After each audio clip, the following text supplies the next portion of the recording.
Sundin natin sana yung ating mga magulang. Kasi ako magulang po ako, mga kapatid, no? Wala namang siraulong magulang. Bless everyone! Thank you po! Thank you po. Lungkot mga kapatid, alam nyo, nag-content ulit ako no, dun sa Museo Baler. Nakakalungkot. Kasi may nakausap na lang tayong kabataan. At siya yung na-interview natin. Siya yung napagbasa natin ng Word of God. Hiwalay din po yung kanyang mga parents. So, 2 consecutive days, hiwalay ang magulang. Panoorin.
Ito.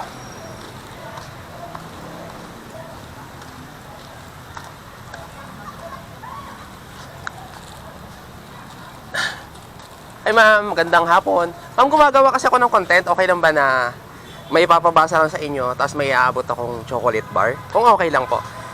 No worries. Napakaganda po itong babasahin nyo. Antayin mo ako. Sige ma'am, okay lang. Salamat ma'am. Ingat po.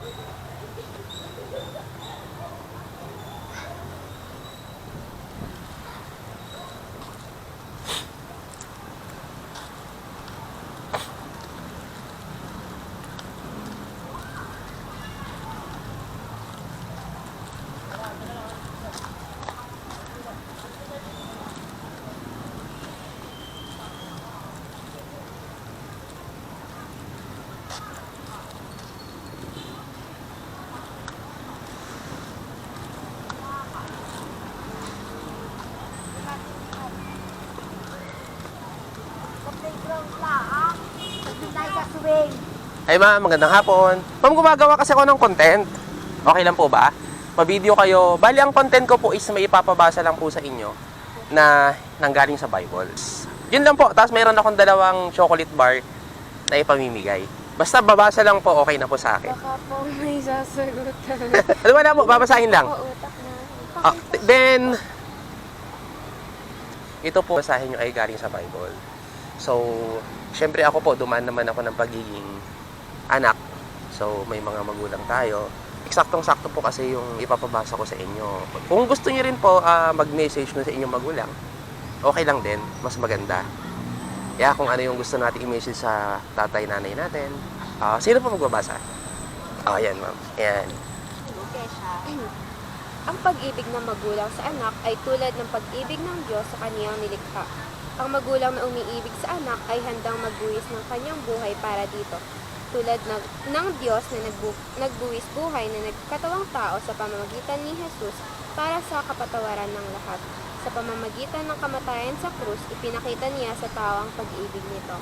Ayan. So, kung may message ka ma'am sa parents mo, ano yun? Huwag na yung nakakaiyak. Ano ba kasi ay yung parents ko po kasi, dan na po sila together para yun. Ang gusto ko lang po sanang i-message sa kanila is sana din po sila magsawa sa ugali ko kahit ganito po ako.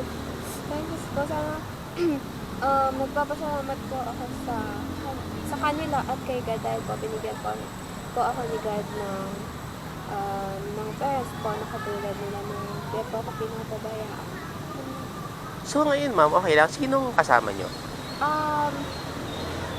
Yung papa ko po kasi nasa ano po, nasa Manila. Tapos po, mama ko naman po, nandito lang. Pero mas prefer ko po na pumunta po dun sa bahay.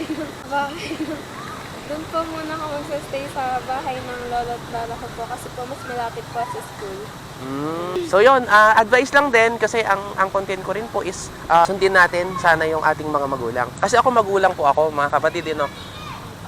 Wala namang siraulong magulang magsasalita ng isang bagay sa'yo na ikakasama mo. So ako makikiusap ako na sundin natin.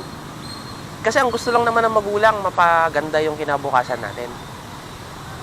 Siraulong magulang yon pag sinabi niyang mag-addict ka, saktan mo yung sarili mo, hindi yon. Kasi ang pagmamahal ng magulang, no, siguro masyadong madrama, pero alam mo, pagmamahal ng magulang, ako bilang magulang, masaya akong mamatay ako kung ikaw yung anak ko, masaya akong mamatay ako para sa'yo. For example, may sakit ka, ihilingin ko sa Diyos na ako na lang mamatay, wag lang ikaw. Ganun po ang pagmamahal ng magulang para sa anak.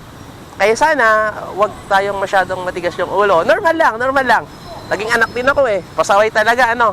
Pero yun nga, sana mas mabilis tayong mag-mature.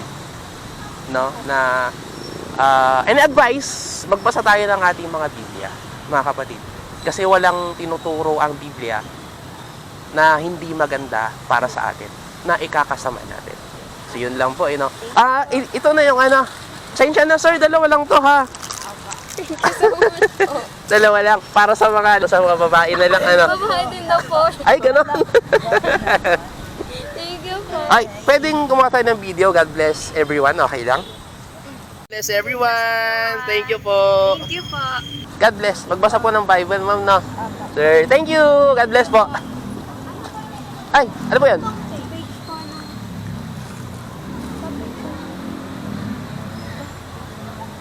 Ito po. Ma'am, salamat ulit. Mag-aaral mabuti po. Thank you.